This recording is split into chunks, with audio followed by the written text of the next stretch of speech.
I welcome you all to the technical session of this meet, which is on the theme Future of Work and Skill Development. This particular technical session focuses on sustainable careers, navigating a dynamic work landscape. Sustainable careers comprise opportunities that not only provide financial stability, but also align with an individual's values, skills, as well as personal growth. The nature of work is evolving, with gig work, remote work, and freelancing becoming more and more prevalent. This theme may examine strategies for building sustainable careers in this dynamic workplace.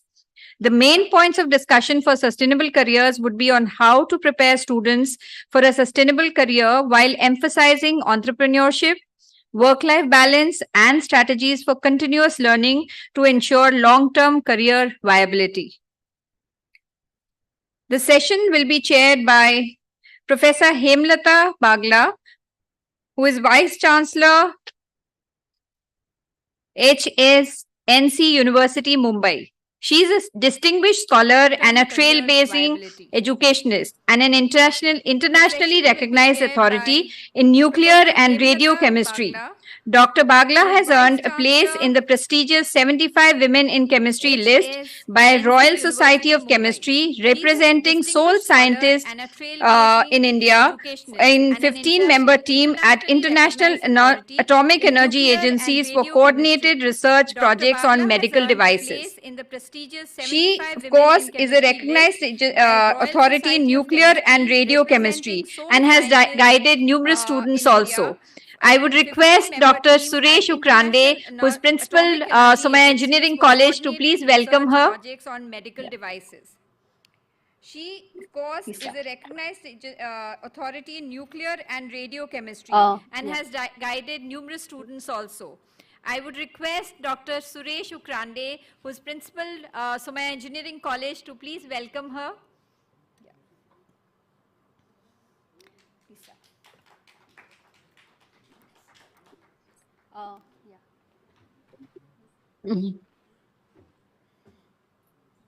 It matches.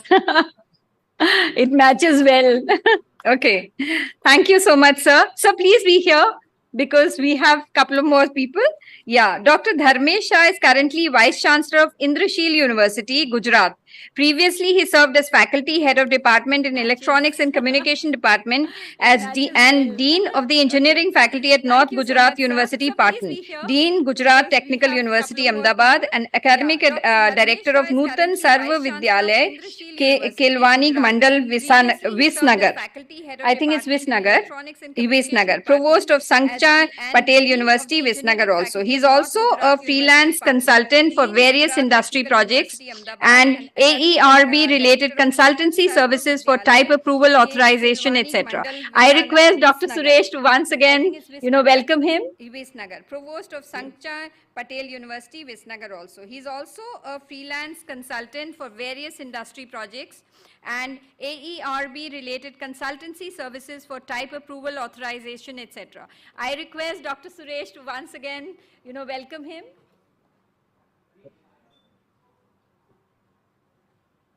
Thank you so much, sir. Our next speaker is Dr. Harpreet Kaur, who is currently the Vice Chancellor, National Law University, Jodhpur. She was also the former officiating Vice Chancellor, Registrar, and Professor at National Law University, Delhi. She has previously been Professor and Dean at the Institute for Integrated Learning and Management, Graduate School of Management, Greater Noida. She has developed and taught interdisciplinary courses on law for managers from different streams of management education, including international business laws and legal aspects of retail and banking businesses, besides co-authoring a number of textbooks. Thank you for being here. I request Dr. Suresh to welcome her on stage. Law for managers from different streams of management education, including international business laws and legal aspects of retail and banking businesses, besides co-authoring number of textbooks. Thank you so much. Thank you. We also have with us Shri Ajit Gulabchand, who's Chairman and Managing Director of HCC, one of India's leading construction companies, founded by industrialist Seth Walchand Hirachand in 1926. At the helm of affairs in HCC since 1983, Mr. Gulabchand's path-breaking management initiatives have grown HCC into a modern and vibrant infrastructure player. With a vast business portfolio and a knowledge asset and an expertise of more than 3,000 professionally qualified people.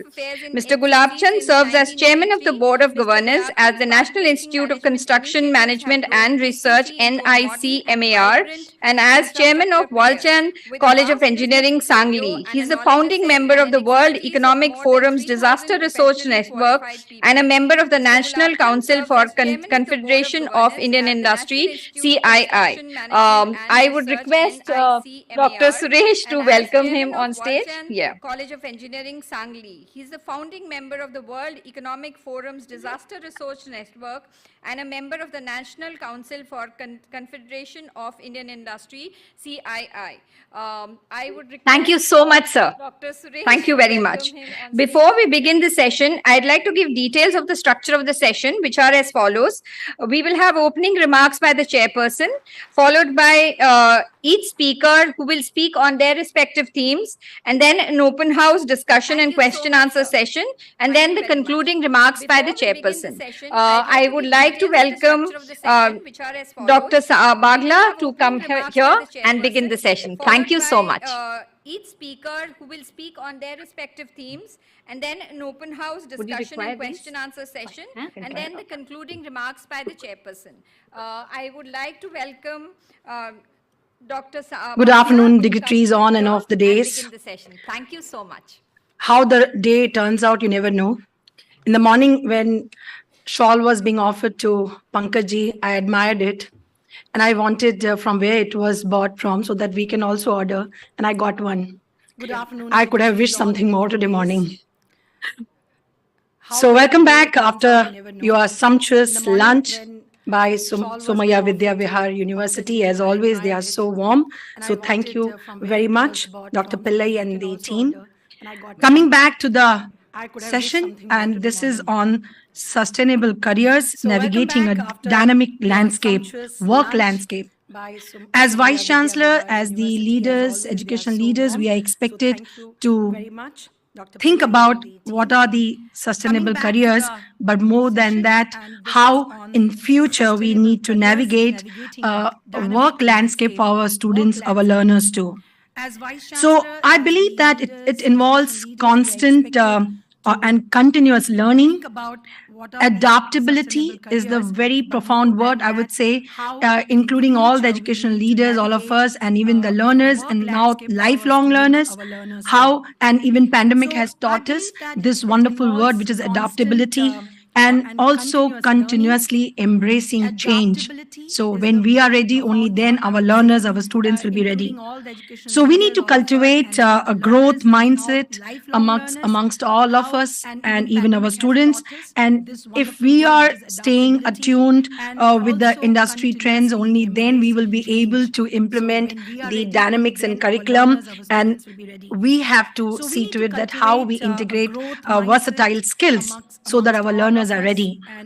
I need to add much more, but without wasting much time, it's also about integrating with AI, how we need to explore the intersection of artificial intelligence, future work culture, which is crucial. But we would hear from our three dynamic speakers. We have Shri Ajit Gulabchandji, the first person who will start speaking, Chairman and Managing Director of one of the India's leading Hindustan construction company. And then we move on to the second speaker, Dr. Dharmesha, Vice Chancellor Indrashil, University Gujarat. And finally, we would hear from the dynamic lady, Professor Dr. Harpreet Kaur, Vice Chancellor, National Law University, Jodhpur. So over to them. I shall take my seat, and I would request Shri Ajit Gulabchand ji to take forward the proceedings of this session. Vice Chancellor Indrashil, University Gujarat. And finally, we would hear from the dynamic lady, Professor Dr. would require Harpreet this or Kaur, should I remove this? Vice Chancellor, National Law University, Jodhpur. So over to More them. likely I to shall take fall my than- seat, and I would request Shri Ajit Gulabchand ji to take forward the proceedings of this session. Good afternoon, friends. It's been a privilege and honor to come and speak here on this very important subject of sustainable careers. From the number of people that have spoken and from the program you will see, I'm the only odd man out who is from the corporate sector. The reason I'm here is not because I'm corporate sector, as much as the sponsor on behalf of my industry of the National Institute of Construction Management, which has now become a private university called Nikmar University. And this university will be the reason I'm here is not because I'm built environment university. So everything that's got to do with the environment, whether it is construction, followed by the Recording in progress. the materials that you're using, the architecture and structural balances of that, the facility management of that, asset management of that, urban development, urban operations, a whole host of different competencies come into play when you discuss urban environments. So it is with this view that I have been doing this. I'm also the chairman of Walchand College of Engineering. And based on this, I've had a fairly good connection with the world of education. And it is something we need more than anything else at this point of time. Education and health is the first need of this country, and I think the government is increasingly recognizing that and moving so. However, we still spend too little as a percentage of GDP on education. And we need to at least quadruple that, if not more, in order to get some effective education into the country and its students. So coming to the subject on hand, most important thing about this is that we have now in the world become a society of institutions. Anything we do, we build an institution. There used to be a cobbler before, now you have Bata and Nike. Everyone is now creating an institution to deliver the needs of society. And this is where we come in, that if you have to deliver the needs of society, we need to comprehend what is that need that society needs in order to be a more sustainable society itself, leave alone having yourself a sustainable character. Sustainable job. The important thing here is that when you look at anything you do, you are providing a need of society. That's why you created this institution. That's why you developed a competency that can help deliver that. And when you want to do that, you need to understand one more thing, that whilst we are delivering this thing, how competent, there are two sources here. One is how much knowledge should be parted to the student, and how much skill.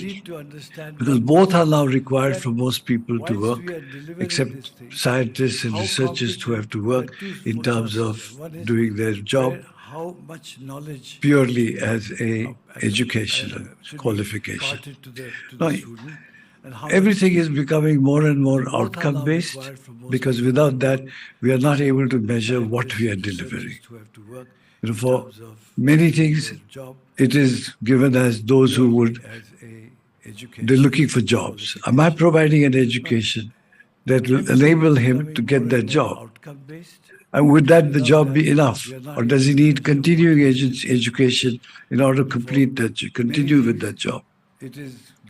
So when you have this big dichotomy that confronts you, what is that need of education that you are fulfilling, each institution, each university needs to work that out with clarity and say, this is what we are going to provide, and measure it against the output in the sense, does the student you educate get a job? Is he happy with the job? Can he change if tomorrow things change? Because everything is changing all the time. Just till last year, AI was a remote possibility. And suddenly it has become the topic of every day. And everybody is using AI rather wrongly because it's fully not there.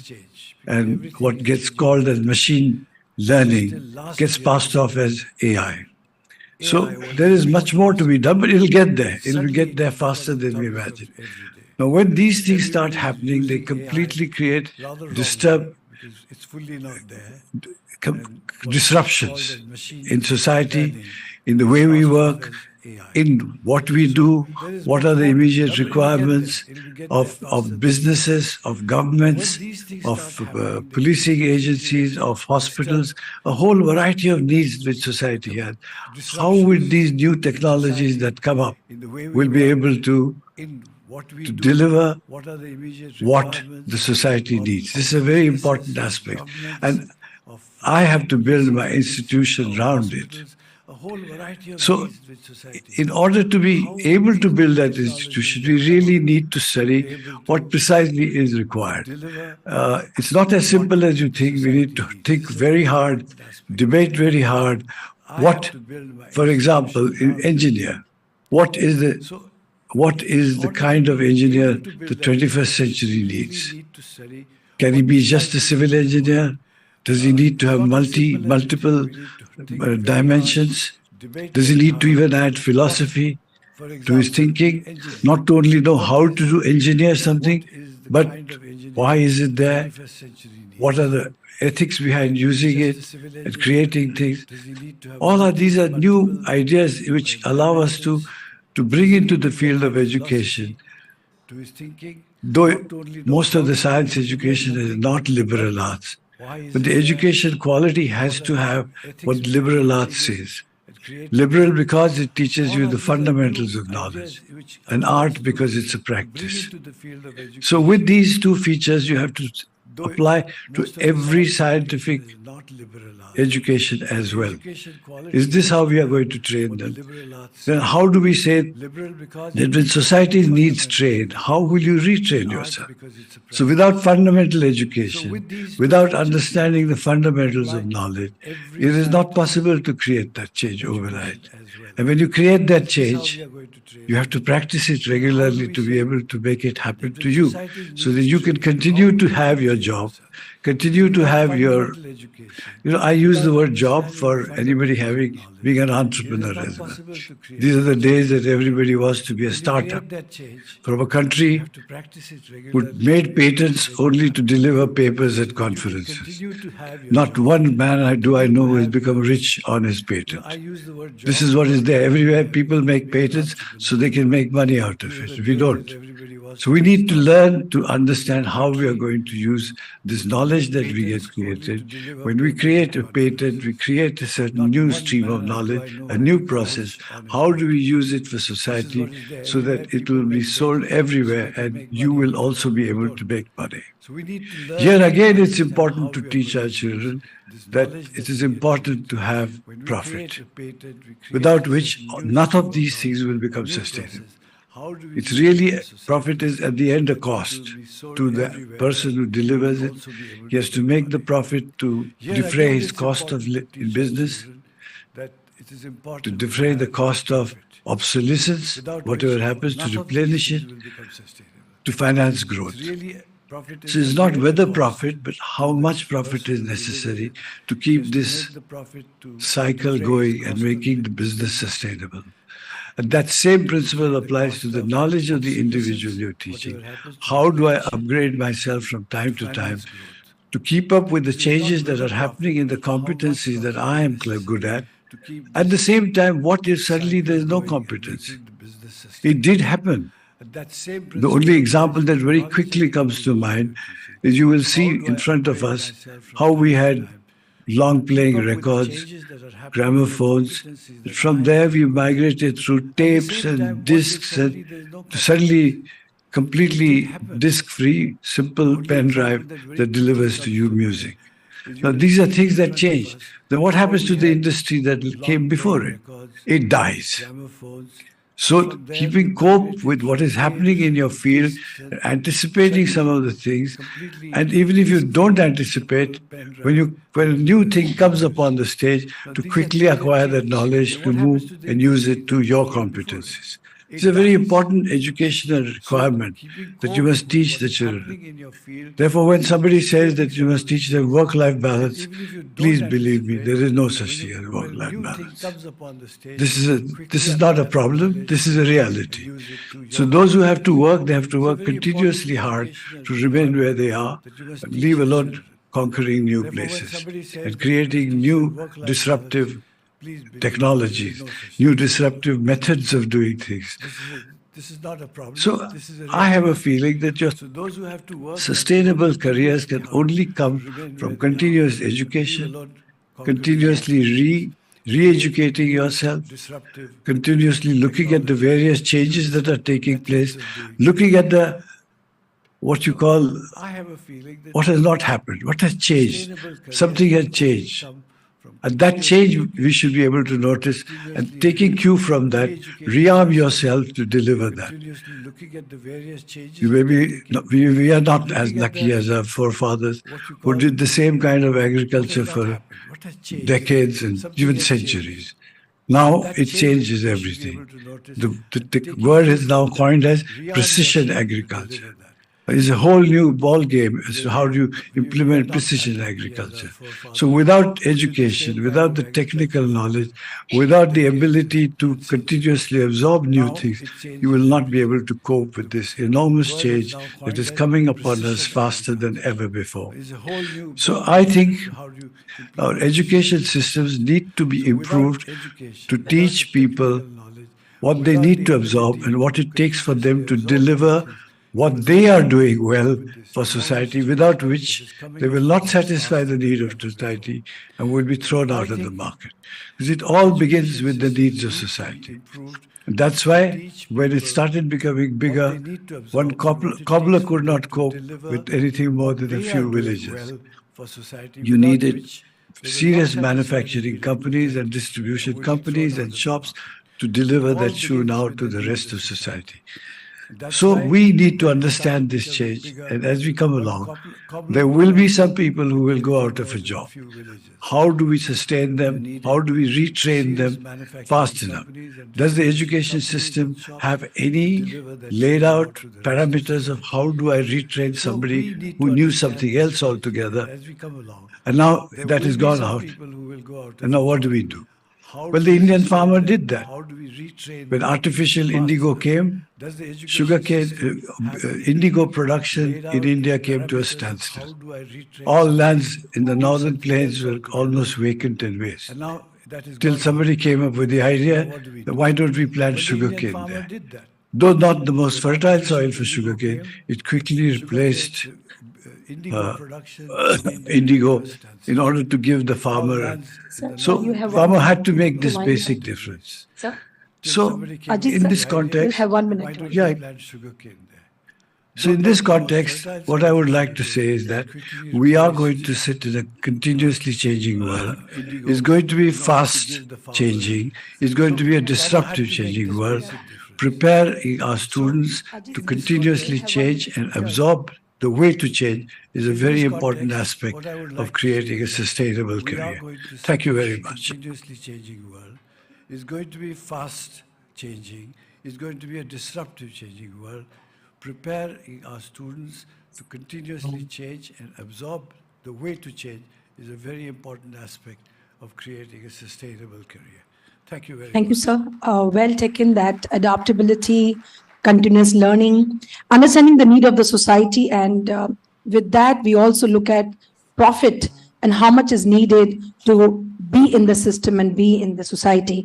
And moving forward now, We have with us Vice Chancellor Dharmesh Shahji of Industrial University. So you have 10 minutes. And with that, we also look at profit and how much is needed to be in the system and good be in afternoon the all. society. And moving forward now, I think we have thing with is very us, clear. Today, if somebody talks about Chancellor sustainability, Dharmesh then Shahji of sustainability of a Mumbai career is also So you have important. 10 And minutes. what all things we need to do as an academician, so that the young minds which we are sending them to the industry or a society, they actually become a sustainable. Their career becomes a sustainable. See, we need to understand. I think earlier speaker rightly said that today we are living in a VUCA world.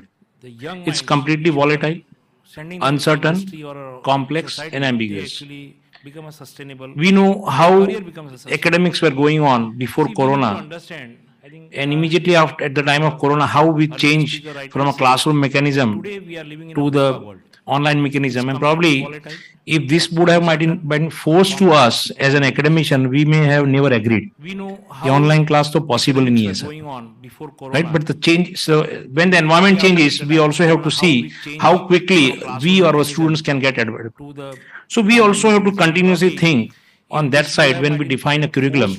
And with the NEP 2020, probably this openness is given to us. There is a debate why, but at least if we give an opportunity to them, there is a possibility that they'll be able to sustain in the market when they go out. And when it comes to the students' output, we always think about a placement. But why only placement? We need job creators as well. So instead of only having a job seekers, we also have to think differently that why don't we create job givers? And if the content is been built up around that, individual, even if they go for a job, they become an entrepreneurs. So we need entrepreneurs as well as intrapreneurs in the organization.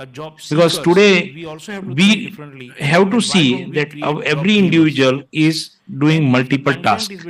Even as an academician also, we know that apart from an academic responsibility, we do a lot of other administrative responsibility also.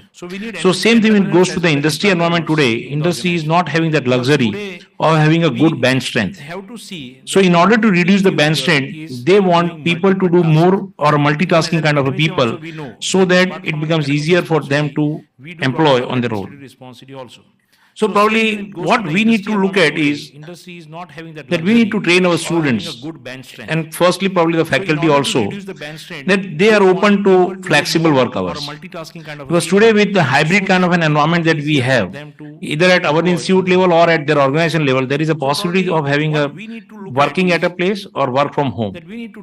And when it becomes a work from home, the flexible working hours are always there. So that mindset needs to be clear. I think Dr. Gulab Chandani has rightly said there is nothing like a work-life balance. It is up to us that what is the limit that I want to stretch to ensure that I am also okay with my family life. So probably that flexible working hours aspect we need to ensure by some means. Technological changes. AI is coming up. But it's not necessary that AI is going to take away the jobs. Probably in the next few years, a person with an AI knowledge will be more useful than an individual without an AI knowledge. It's not the only AI knowledge is going to be utilized. Another mindset that society has got is that AI means only the computer science. But no, that's not true. AI requires a learning principles from the different domains. Because if let us say if I want to design a building or a structure of a building, then I need a knowledge on how the structure has been designed. And then only those principles have been used, or those data has been again used to train the AI model, and then only I'll be able to design an AI model. So I need a structural background as well. Same thing when it comes to the medical imaging also, I need a data from the doctor, CT scan images or digital images, and if this data has been understood properly, then only the model can be trained, and this model can be utilized in future to diagnose the disease. So it's important today that student needs to be trained on a multi-domain rather than a single discipline. So there is nothing like a civil engineer or a mechanical. There needs to be an engineer or any graduate who has a multi-domain knowledge across the board. Again, important here is the agile mindset, because when it comes to changing from one domain to other domain, we need to ensure that by carrying out different activities in a campus, we develop an agile mindset in our students that, okay, these are the changes they may come. Let us say if I'm working on hybrid platform and I have a team. I have not met my team members at all. So how am I going to build a team building? Because normally when we say an eye-to-eye contact or a physical contact actually helps us to make a good team. But here we are working on a remote location. We have only seen them on the cameras. How are you going to build a team? So these kind of changes are going to come, unexpectedly going to come in the near future. So we all have to ensure that our teachers as well as our students are being trained in a way so they have completely agile mindset to change or take over adapt to the various situations on a runtime basis. How are you going to build a team? As a leader in the institute, we also have to be adaptive to the various changes, because otherwise we'll not be able to do the same thing. Because it is easy to say, but as a leader, if I'm not adaptive to the changes, then I'll not be able to deliver it to my students, and same is not going to get propagated at the other end also. Today, one of the important things that I think we all agree is digital platforms. We are utilizing digital platforms and social media like anything for various activities, convey messages, video conferencing and everything. But what about the security? So we also have to ensure that cyber security, digital platform security is being properly ensured and is being taught to the students. Even like when it comes to the ICC, recently in one of the ICC meeting, we had a similar issue. A photograph of a girl has been morphed in a campus. Right now, the student is not aware about when they are sharing the photograph, they don't know there is a WhatsApp, there is one feature called one time. So if they are sharing some photograph, it is only one time when they see it and that is gone. Second time, they will not be able to open it. So if my students are not aware about the various features available with the tools and technology on a social media or a digital platform, then they are being mishandled. So it is on us that we see how the tools and technology of the social media and the digital platform can be effectively utilized to monitor the security of individuals and ensure that they are safe on a digital platform when they are utilizing the social media as well. Again, data literacy. We know data is next gold. Today, WhatsApp is giving us a free services, but that's not a free. They are collecting huge amount of data every day. Facebook is collecting huge amount of data, and these data is being analyzed by them, and they cater your needs. Just 1 minute, I'll finish it within time. So it takes, they are running out of it. So if the similar thing, because in my campus also, when there are students, when their students are appearing in exam, when they are filling up the forms, they are actually giving us a lot of data. So these data is to be properly handled and secured, and then again at the same time we also need to understand how this data can be analyzed to ensure the various MIS based activities that we do, because our decision needs to be based on this data, which helps us to take a proper decision, and that also ensures the financial stability. Because again, financial literacy, if it is not been taught to the student or a faculty, then many times when they plan the activity, they don't think about how much cost is going to occur. And when they make a project report also, the same thing happens. So while preparing the project report or a grant proposal also, if we look at how various financial components are involved into this, then probably students will be able to take it up further when they go to the industry or they start with their own entrepreneurship, right? So what I want to at the end of the day convey is that in order to have a sustainable career for any student, they need to understand the changes that are happening very fast. They need to be adaptive. They need to know the technology. They should be aware about the cyber security and limitations of the digital platforms, and they should not worry at all about anything that is going to change, because things are going to change by any means, whether you accept it or not. So you need to be adaptive to adapt the changes. Otherwise, you are lost and you will not be able to have a better career. So again, thank you very much for an opportunity provided, and this is what it is. Thank you. And they should not worry at all about anything that is going to change, because things are going to change by any means, whether you accept it or not. So you need to be adaptive to Thank you, adapt the changes. Dr. Dharmesh. Otherwise, you're lost And you will not rightly be able pointed to have out a that better career. multitasking, So again, you started with thank you that, very and much for coming an to opportunity provided. even And how this was- NEP is so important and influences the dynamic workforce. Flexible work hours, remote work redefines the conventional work-life balance.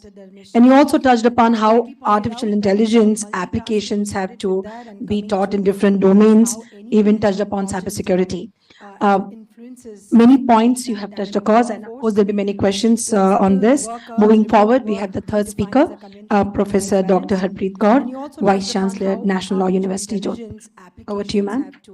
Be taught in different domains, even touched upon cybersecurity. I have PowerPoint, so if can Many be points shared. you have touched across, and of course there'll be many questions on this. Moving forward, we have the third speaker, Professor Dr. Harpreet Please Kaur, share the Vice PowerPoint. Chancellor, National Law Yeah. University, Jodhpur. So since only 10 minutes are given, I will be quick.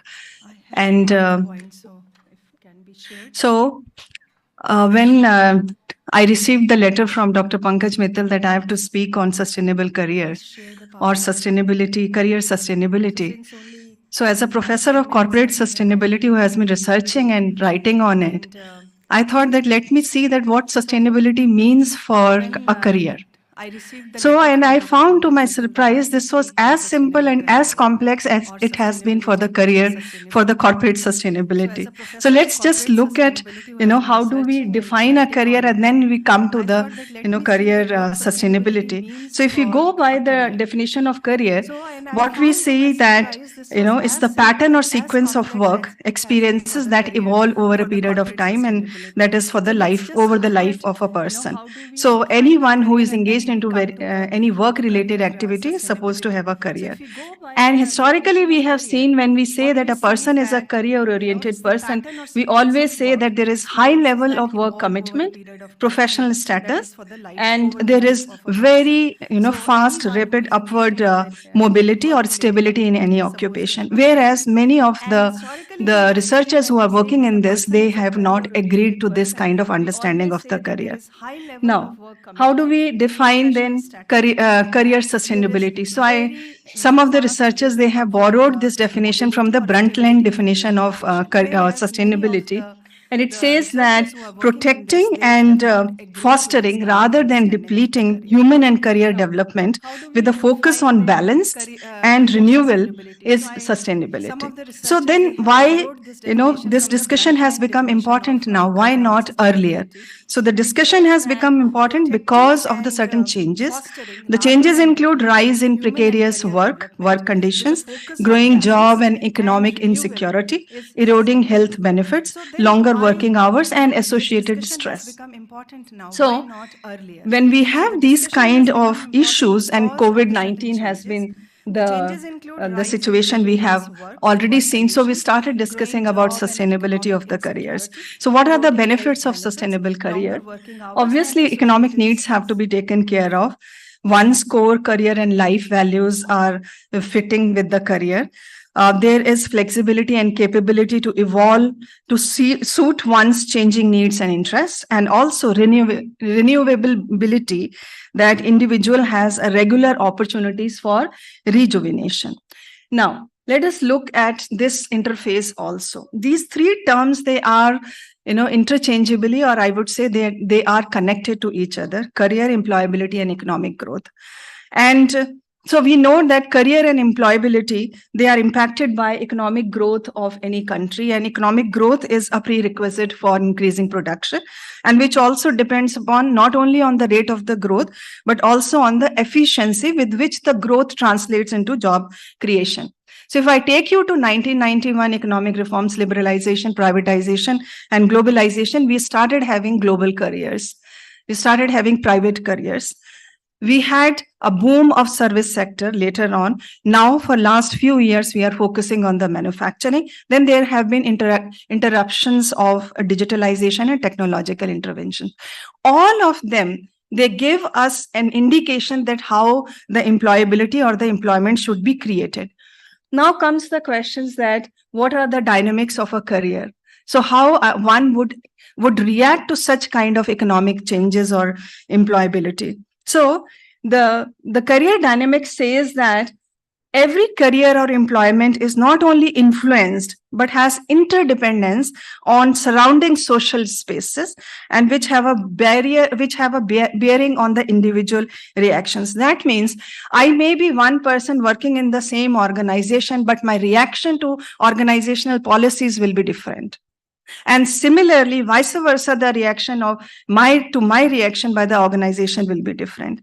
So how do we understand this point? We understand this point with this ecosystem. We need to understand that every career system has an ecosystem which has certain contexts. And these contexts are very complex contexts, because you can see that there are influences of individual, the demography, from which area the person is coming, the age factor, the personality, the attitudes. We were saying that by 2023, India will be the youngest demography, right? Now we are reaching to the stage that within next years we'll be moving towards the aged demography. So we have already started working on it? No, we have not. Then comes the organizational strategies, policies and practices, then national laws, economics, labor market, culture, and then regional and global politics, societies, regionalization, globalization. All these contexts, they have a bearing on the career continuity and the sustainability, right? The next point comes now. With all these changes, how resilient the workforce is. So the career resilience becomes important, because sustainability is not dependent only on the stability of the job, but the resilience to adopt to the change, to develop and fit into ever-changing work environment, right? And resilience is related to the motivation theory. I'm not going to details. The paper I have already given maybe can be read. So what is the career insight and what is the career identity? One has to understand this point. So one has to be realistic about one's abilities and decide on what kind of career one would like to have and the degree with which they would relate to their career. There are changing dimensions of career, and I would not go into those dimensions because many of the previous speakers, previous speakers, they have already, spoken about it. But there is a myth that I have written in the red, that the myth that hard work, long hours, continuous employment promote career well-being, they are not aligned with the present reality. I think everybody would agree to this point, because now the work which was previously assigned for 40 hours is now expected to be done in 20 hours or less than that. There are deadlines, the increased velocity, pacing, everything is there. So therefore, that means that if we are talking about the unlimited career opportunity, it has been modified now, because modified not only because of the restructuring of the employment sector, but also because of the demands of the families and also the leadership roles. So the leadership's roles, as the previous speaker was also saying, that we have certain things to be taken care of there also. So what are the stakeholders? All the institutions and macroeconomic as well as political factors, they shape individual careers and their workforces. Industry is one such. The moment industry restructures, the educational qualifications have to be restructured.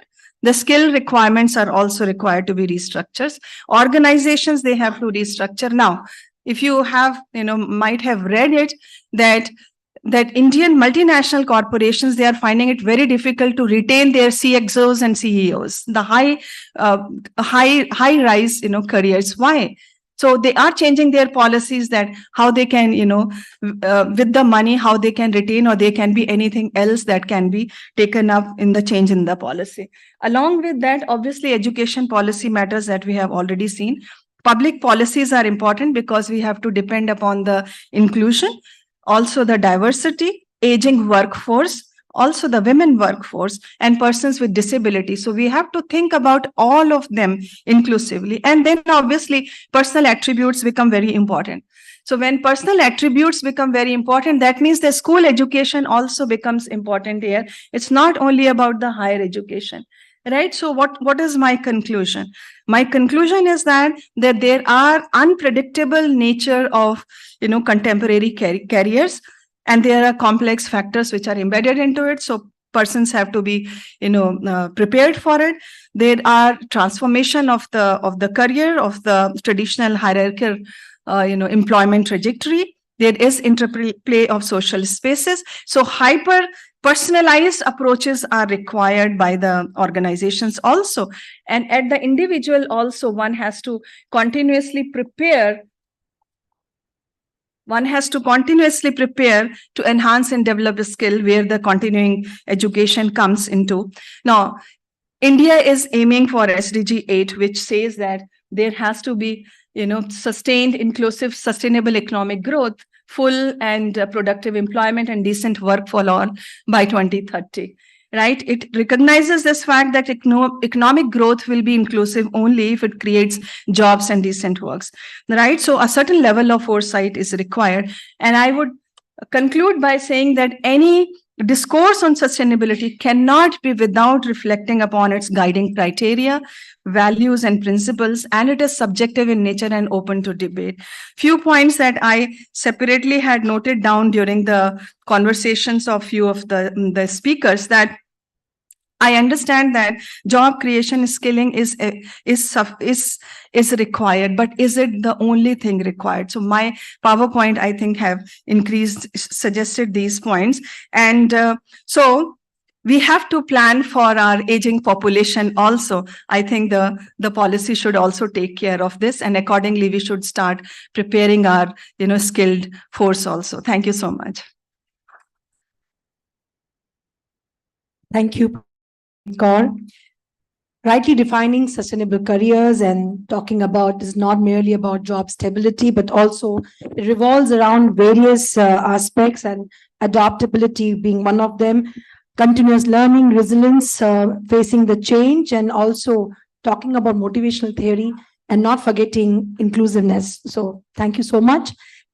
All three speakers have put their views, and now the floor is open to discussion and question answers from the audience, please.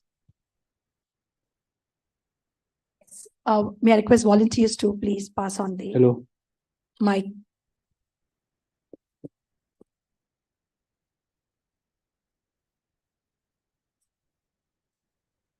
Hello. Madam, my question requires a little bit of contextual information. So am I permitted to do that? Okay. Yeah, because then it becomes part of discussion. So as far as we know that in earlier economic paradigm, we used to have the capital intensive industries and the labor intensive industries. So capital intensive industries were mostly, concentrated in the rich countries, industrially advanced countries, as we may call, and labor intensive industries were concentrated in India, China, Bangladesh, and all that. The emerging economic paradigm is that there is brain-based economies and material-based, material-intensive economies, and therefore brain-intensive countries and material-intensive countries. So in brain-intensive countries, you have all the European countries, US, Canada, Australia, and all that, and material-intensive countries, you have India, China, which are like called the factories of the world, where all the polluting industries have been transferred to this part of the world. And we take pride that we have 7% growth rate or 8% growth rate as far as, those industries are concerned. Another set of data is provided by the Hindu newspaper, very interesting information and very alarming also. It says that in the decade 1980s, for 1% increase of GDP, it used to increase jobs to the tune of 2 crore people in India. And in the next decade, that is 1990s, this increase in jobs was 1 crore 50 lakhs. So it went on decreasing. I don't know the present state of affairs, but all I know is another report by Center for Monitoring Indian Economy, which says that most of the jobs in India are being created at the lowest level of the strata, where you have the Swiggy people, the Ola, Uber drivers, things like that, Zomato, and so many things, as we know, they are part of life. And very few jobs for the people who are highly educated. So this is a part of a study conducted by Center for Monitoring Indian Economy. So I want to know your take on this. Thank you. Whom you want to answer this? Or you want my inputs? One other pen. You want to put, or can I add something to this? All right. I wouldn't know the data. I will give this mic to other panelists also, but addressing this point of reduction in the placements, and we talk about in India an economy affected because of that. I would go back to the colonial time when we always Indians thought that we have to work under somebody, but by birth, if you study the ancient India, we were always entrepreneurs. So somewhere the answer lies is that lower strata, yes, the economy is being affected and the job profile is being affected, but somewhere entrepreneurial mindset would be the answer if this data is falling down. And this needs to be addressed, looking at every sector which would actually accelerate the placement in that area. Where are we driving our students or the future generations to? So this requires debate, and this requires a lot of input from all the educationists with regard to this issue, and turning their mindset into entrepreneurial mindset would be the answer.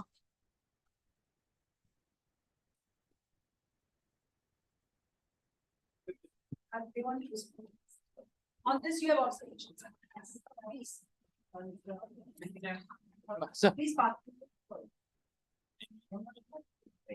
in a higher education system, students are with us for 2 years or 3 years or 4 years. Alumni Connect is almost nil.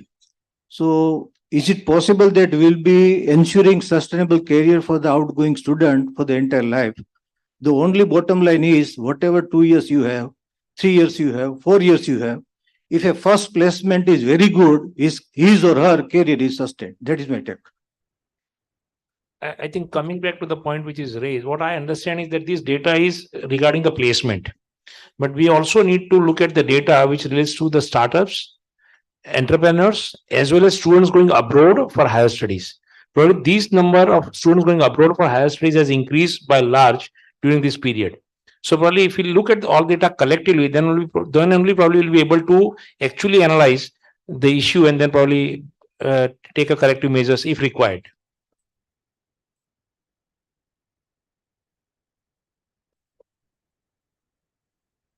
I would only like to add this point that we have only one-sided data. I would also request you to look at the population, the demography. So how many people are within the working age, or the age which is as per the law where they can work? What is the percentage of that population? And in respect to the jobs which are created. So if we have level-wise the population demography also, I think then it will be better for us. We'll be able to have a better analysis also, that the hypothetical or the report which has been created, whether it is skewed on one side or not. And it also depends upon the type of employment or the type of economy's growth also, because if we are having disruptions of digitalization and the new fields are coming up, so there are both the sides of jobs are being created. It's only that as a member of the society, we are only able to see, okay, Swiggy is there, Zomato is there, Spotify is there, gig workers are there. And we never cared about gig workers till the time we started amending our Contract Labor Act and started having the regulations for the gig workers also. But simultaneously, the changes at the higher level also. So why the competition authorities, they had to be all of a sudden become vigilant because of the mergers and acquisitions, because of the digital platforms coming up, because of the Swiggy taking up all the orders, because of the high discount rates offered by the Swiggy and not passing the benefit to the restaurants which are, which are registered on their platforms. So at both the sides, the work is going on. So jobs are also created. Restaurants are also being given a platform to, to offer their food services or their catering services just at a stroke of, one app only. Right. So it's not that only at one side the workforce is there, but the work for the others is also. But it's only thing is that it has such a huge impact that so much of research is going on in the commercial laws area. I'll just give you one example here. A company, when it is incorporated, it has to give what are its objectives. So if it's an airplane manufacturing company, we'll write airplane manufacturing, right? We'll also write as ancillary. We cannot write now ancillary. We can say that, okay, the byproducts or certain smaller parts of the aircrafts will also be there. But if the same company starts going into manufacturing of coffee, right? We have so many examples here, so many companies diversifying. Earlier, they used to do in the same company. Now they have their own subsidiary companies. New objects are given and something, everything is given. So you see that it doesn't come from one thing. It is a cycle in which all the stakeholders, they are involved in creating such kind of a situation. The jobs seem to be created only at one side of the road, but not on the other side of the road, or not on the median of the road. So we need more research to be done into it, and then probably we'll be able to find an answer. There are two questions here. Yeah. So My question is that with AI-enabled jobs, we know that every maybe 10 years we'll have to relearn and have a new kind of job. A farm worker can continue to be a farm worker throughout life, and that has been the case for several hundred years. But in the last 100 years or so, we think that educated person also, once you become an engineer, you become a clerk, you can retire as a clerk or retire as an engineer, whereas that is not going to be the case.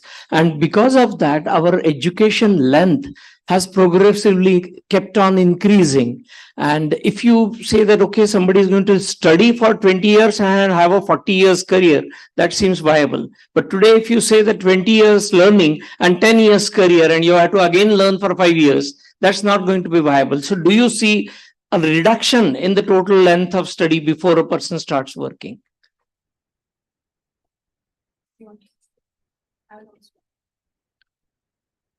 This is not in the hands of any one individual, or for that matter, even a government. People are innovating, destructive new technologies are coming even in agriculture. It is not true that you go on doing agriculture for life and centuries. American population that did agriculture 200 years ago was about 45-50%. Today it is not even 2%. So the farmer is not playing the farmer again. So there is a lot of change that's coming out in the way we conceive our needs, our way of providing those needs. And then you come out with what is happening. And based on that, we in the education field need to understand what do we need to impart to the students so they can survive in this changing environment. This is a very important aspect. Now, can you say exactly what? No. That you have to change, one. The second is you will have to acquire new skills regularly, upgrade your skills on one side, and acquire new skills if you want to stay in the game of employment. And I mean employment here, whether it is self-employed or employed in an institution, is one and the same thing. So most of the times, we teachers seem to teach the student a skill. Rather than that, we have to teach the student how to be continuously learning so that one can adapt throughout the life career, right? Okay. At schools, you'll have to devote some space to those who want to come in at any age to study. I think in the software industry also that is true, right? I think we that started one with the industry C where it's programming. already true. Today, nobody talks about C++ programming, right? So it's not only to farmers. Almost in all industry, when the technology changes, people has to change. I think your car also has changed with the technology. the brighter side of it, yesterday, just an incident, we had International Year of Millets at HSNC University, and we had farmers visiting us, and there were milletpreneurs. There were farmers who were talking and who are employing 200 students ready to take interns, and their turnover is 1.5 crore monthly. 50 crores, and they've got a lot of funds from government, and they are creating now that work culture that they are asking us, please give all your students as interns. So now farmers' children have become entrepreneurs, and they have businesses across the globe. They have in Germany, and they showed the entire in US and UK. They have almost their shops and their outlets in even airports. So this was wonderful to hear their journey. So now it is not the story is changing, and Indian story is changing. Yes, ma'am has a question. So my question is targeted to Shri Gulabchand ji because he is from the industry. So you are the one who are absorbing the students which our universities produce. So what I want to know is that Many of the reports are saying that many of our graduates are unemployable, they lack the skills. So what exactly is lacking in them? I mean, curriculum, attitude to work, attitude to adapt to changes, or experiential learning, and whatever your response is, how to correct it at the university level. See, our education hasn't changed to give you a new kind of the same engineer. For example, when NICMAR started as a demand of the industry to build capacity for project managers and construction management, we found that the industry took to it immediately because this is a postgraduate course. So every civil engineer they got, they needed 3 to 5 years to actually deliver work as it should be. Whereas this NICMA graduate learned management and therefore became useful to the company almost immediately. And as a result, you could find that there is a value to be taken from this. So if you look at the jobs that you're looking carefully and tweak them to what is really needed, what is really missing here, and this will have to do regularly. While we do worry about many students, most of you have to worry a bit about whether AI will replace you. AI can very easily do the regular teaching work. So our teachers have to work so that they should not be replaced. No, I think that teachers will never be replaced by anyone. I have strong conviction about it because the human interface is always important, and the adaptability. We are not dependent upon any software. We are what we are because of our circumstances, because of our upbringing, because of our learning, because of our knowledge, because of our wisdom, experience, everything. So how can we be replaced? I don't agree to this point that teachers can always be. Yes, teachers have to work really hard in order to keep themselves updated and bring something, change your pedagogy style and, keep yourself updated. There is so much of information available everywhere. So I think we don't have to. So what he wants to say is that the good teachers cannot be replaced, but bad teachers can be replaced. Yeah, so we have to so this every.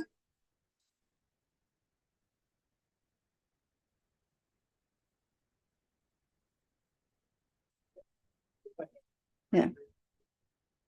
If you use artificial intelligence to enhance your pedagogy, you will get an improvement. You will need a much higher learning and understanding to be able to teach this new kid who wants what, how to survive in that. So I think this is by way of a light-hearted leader. Yes, I agree to this point, but yeah. And then, I also say the same, right? That we need a person with an AI knowledge.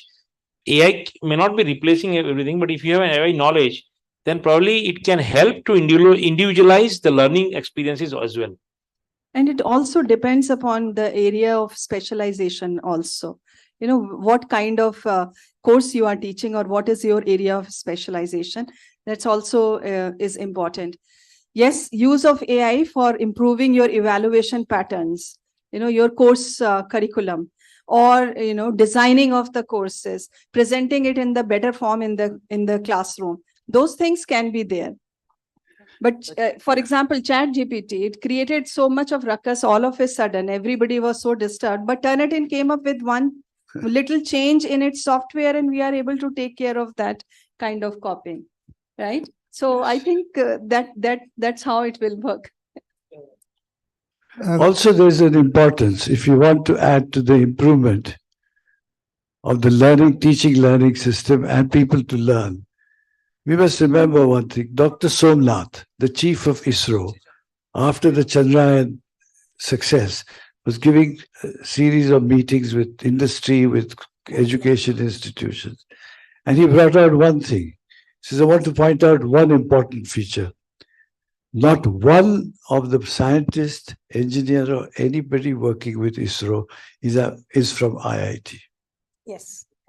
Because when we wanted people from IIT, they were chasing money rather than they were chasing the kind of job that's required. So what you have done, Chandrayaan, has been done by people that came from Town 3, Town 2 city colleges. That is not to say that the IITian is not fit for the job, but you are chasing the money. Whereas this guy was willing to work for an institution like that with pride. So we need to also improve the teaching learning method in which we teach people not only just to seek money in their job, but also to seek a certain element of contribution that they would like to make, which can in the end make them better. Very good afternoon. Yes, very good afternoon. Myself, Shiv Tripathi from Atmiya University, Rajkot. Thanks to all the panelists for wonderful contribution. When it comes to the economy and skilling, what I see that it's more of a distribution problem. Because when the technological disruptions are happening, nature of jobs are changing, then how we distribute the wealth. And for that, there are new types of job roles, new skilling requirements. Now, on the one side, this is the contextual situation. On the other side, no one university is similar to another university. Every university has its own context. Some are rural, some are urban, some are in cities, some are vertical, some are horizontal, and number of. How do we map the changing requirements so that this wealth distribution can be more sustainable? I think that's one area where universities can collaborate. Madam, I think, mentioned about collective action and involving multiple stakeholders. I would appreciate if there could be some reflections on how we can create this collective action process so that our universities can create synergy in mapping the changing market needs, labor market needs, and creating the decent work, sustainable work. Thank you so much. I think we have three people from AIU sitting here. The next round of work can be assigned, having this brainstorming session and distributing the work, different areas of research, and area wise the groups can be created and groups can start working on it. And if we have dedicated brains working on something, I'm sure that solution will be there. And it's a when you are talking about economic distribution, so from public policy to economic policy to every stakeholder will be involved here. And so government representation is here, university representations are here, the industry will also be involved, and definitely we can work out some formula for it. Some suggestions, policy documentation can be prepared. We have to be ready because as I said that there was a time when I wrote that, okay, 2023, India will be having the youngest population skilled. Now that peak has reached and now we are on the decline side. We have to be prepared for the next round of aged workers, how to retain, how to ensure their sustainable careers. We have to now work towards that side also. So, 50 vice chancellors are here. I think AIU can take a call on it. That's my request. Thank you, sir. No, I just want. There's one more question. Yeah. Yes. Well, thank you. Very interesting discussions. Couple of points. We are talking of dynamic workplace, rather dynamic work. But probably to me, what we're a little worried about is the onslaught of technology.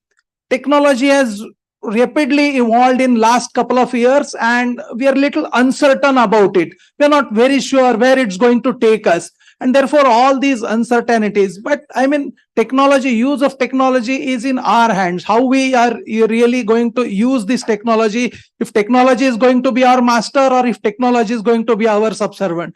So a lot of it all depends on how we navigate this technology, and a lot of these discussions, whether will be replaced or will not be replaced, is because of the uncertainty. We don't know where it's going to go, at what pace it is going to go. And therefore, I think what I feel is that continuous learning and continuing professional development activities, that's something which lack in our formal academic structures. We don't have, I mean, once we get a degree, then I think that's about it. Somebody may be attending conferences, workshops, or maybe doing some additional training or courses, but there is no structured professional development activity. So Unless, of course, this is imbibed that, okay, every 2 years, every 3 years, every 5 years, whatever it is, we need to upgrade our skills and we need to be relevant to the current needs of whatever our learners or stakeholders or whoever it be. So that's one thing that we need to focus on.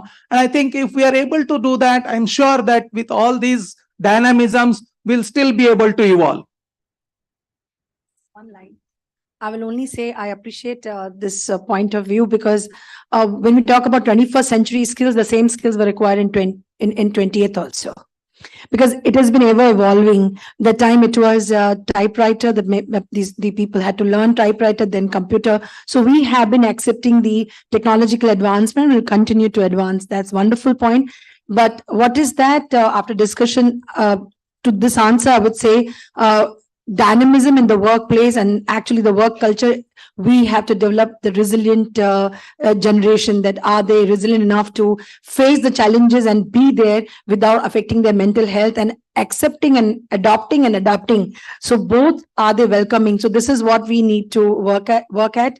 Apart from skills and NEP is actually brought in that paradigm shift. We have to see to it that other value system are we continuing to give and to our next generation, and was very well taken, because even 22nd century there will be some technological advancement and this will continue. So I don't know whether we have time, madam. Yeah. Last question. Yeah. Madam, a very nice discussion. Mindset is required for sustainable development, and it should be percolated from secondary onwards, secondary education onwards. Even in our degree programs and PG programs, one has to ask, means we have to ask, that is, whether our syllabi is employment oriented, skill oriented, or entrepreneurial motivated oriented. Once the syllabus is framed, it has to be changed. Board of Studies has to be so dynamic, and industry people should involve in the Board of Studies, so that from the first year itself, the curricula has to be prepared in such a way that where the industry need and their modules, as far as our credit system is concerned, has to be incorporated. Otherwise, that sustainability only will be discussed and it is not going to be possible to practice it. This is my suggestion. Wonderful. I would add one line to this again, because HSN's University is the first cluster university in state which was governed by a private trust. And when you are first one, you do not know from where to start and how to go about, and you have to be ready with the challenges. And I was talking to Dr. Pankaj Mittalji, and I told her that I will start with this example, but I want to end with this. Quickly, we didn't know what changes to bring in curricula and how much. And we are de-affiliating from a larger umbrella, which is University of Mumbai. It was a great challenge. One thing, when we talk about sustainability, sustainable careers, have we asked the next generation, what do they expect from the institutions? So I believe we were the university who created Student Advisory Board. And Student Advisory Board who was studying with us, not alumni. And they told us, the students of BMS said, ma'am, we go out to learn Python. They also learn the IT, even softwares. They learn Unity. They learn so many other softwares. They are in filmmaking. They may be learning management studies. In media, they're going for journalism outside. So what is it that your curriculum has to be, as rightly pointed out, and this was a driving force, the Board of Studies, our entire notification says our constitution of Board of Studies have 5 industry experts. We have alumni who are already established. We have senior administrators, senior academicians in that area who have expertise in that. So to understand what industry needs, what society needs, as I mentioned, is very important what we need, and we take it forward. So making students a part of your decision-making body, I think this, they would tell us more how to help their careers to be sustainable, what challenges they are facing. So it's not that always from we have to be givers and we have to be, to deliver the curriculum, is about what they need also. So need will come from them. All the senior members who are alumni or they have established, they actually drive the change. So I believe I again take this point wonderfully well. Yes, quickly, because we need to wind up and the next session is to start. When we have the board of studies, normally we freeze our syllabus 100%. Why do we keep that? We know basics are still basics. So keep the basics as a 60% or a 70% and keep the 30% open and change it every year with industry or student advisory board. So you don't have to call your BOS every time and make a changes. Every year you can make 30% changes based on the society industry needs, right? Yeah. No, give it open and give the authority to the vice chancellor. If you really want to be dynamic, give the authority. No, but let us take that as a board approval itself, that these 30% will be approved as per the recommendation of Dean by the Vice Chancellor. That's all. Vice Chancellor This opinion can is be okay, but discussed at first a cup of requirement is tea. for BOS approval. Organizers are waiting to Uh-huh. felicitate the Oh, speakers. Yes, thank you so much, Dr. Bagla. It was a very, very inspiring and interesting session. I request Dr. Suresh Ukrande to please come up on stage again and give the mementos to the guests over here. I thank Dr. Dharmesh Shah and Dr. Harpreet Kaur and Mr. Rajit Gulabchand for being here with us and sharing their thoughts. Thank you so much. Yeah. And last but not the least, I would like to thank on behalf of SVU as well as AIU for being here with us today and engaging in very, very interesting sessions and discussions. We'll have a very, very short 5-minute, handover to the next session, people, just before we begin. Yeah. Thank you. Yeah. आइए आप please keep coming हाँ आते जाओ please keep coming one after yeah. Before we begin the next session, the tea will be served here in the auditorium itself. There won't be a tea break. Yes, because I think we're running short of time.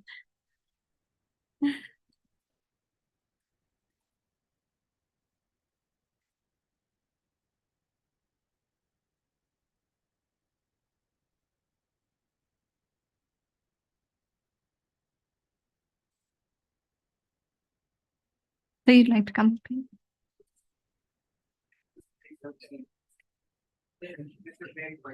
Yeah, we'll just have a short 5-minute break before we have the next session. I mean, no.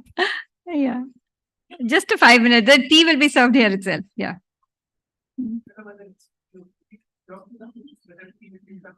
I was told, let me cross check. Yeah, let me cross check then. Yeah.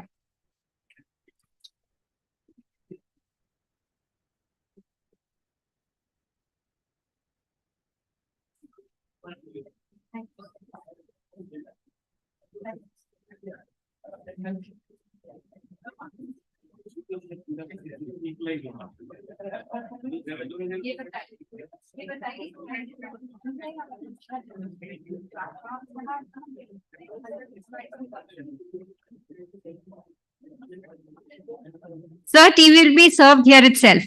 Yes, I cross-checked. Yes, yeah. Thank you, sir.